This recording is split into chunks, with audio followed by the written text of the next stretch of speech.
Now, why is the left so angry at Christina Hoff Sommers or Jordan Peterson or Yaron Brook and Sargon of Akkad? Why are they so angry at these people? Well, because all of these people violate the tenets of intersectionality.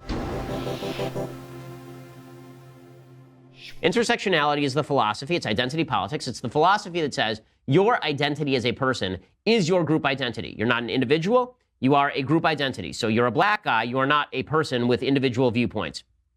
And if you're a black guy, your viewpoint should be of the left, because otherwise you're not truly black. If you're a Jewish person, you must be of the left, because as we all know, Jews vote Democrat. And that means that if you're Jewish and you're not of the Democratic left, then you must not be a good representative of Judaism. You must not be a good Jew. And therefore, we rip away your intersectional identity. Okay, the foolishness of this is pretty obvious and pretty astonishing. But unfortunately, it has infused the entire left. It really has infused a large portion of the left. Identity politics predominating over meaningful discourse, And it's not just these idiotic students, these Antifa members attempting to shut down debate on college campuses. The most obvious example happened actually last night.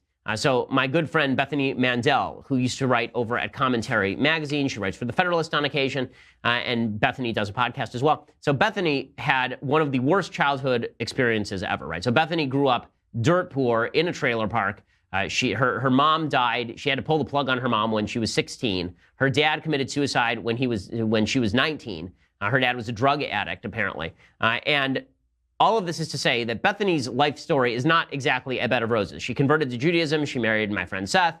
They have a bunch of kids. Really wonderful people. She wrote a piece for the New York Times over the weekend, and I think it came out Monday, in which she talked about her experiences and why she owns a gun. And the reason she says she owns a gun is because when she was growing up, she was living with her mom. Her dad had already taken off. And somebody legitimately, they were living, I guess, in an apartment on the second story. Some robber put a ladder to her window and attempted to climb in her window, right, when she was a kid. And her mom walked in with a gun that she had, with a rifle that she had, and pointed it at the window and said to Bethany, move aside or you're going to get brains on you, basically. And when the guy showed up at the top of the window, she said to him, you better run or I'm going to shoot you. And that was the end of that. And so Bethany said, Bethany got a lot of death threats in the last election cycle. She was not pro-Trump. And so she bought a gun in the aftermath of that. Well, Shannon Watt is a gun control warrior. Shannon Watt is a radical gun control advocate. And she decided to attack Bethany for being white. She said that Bethany suffered from white privilege. So do we have some of those tweets? This is 14. So Shannon Watt attacked Bethany Mandel. And what she said was, this New York Times paired this op-ed by a white woman based on her anecdotes of fear and paranoia instead of actual gun safety data with a photo of a woman of color. How dare the New York Times suggest that women of color and women who are white might have common interests when it comes to having a gun? I mean, never mind that there's an actual picture of a woman shopping for a gun right there who's a woman of color. Apparently, according to Shannon Watts, that person doesn't exist. But then she says that all Bethany is a white woman full of fear and paranoia. Not that she had a personal experience with somebody trying to break into her house, or not that she received death threats.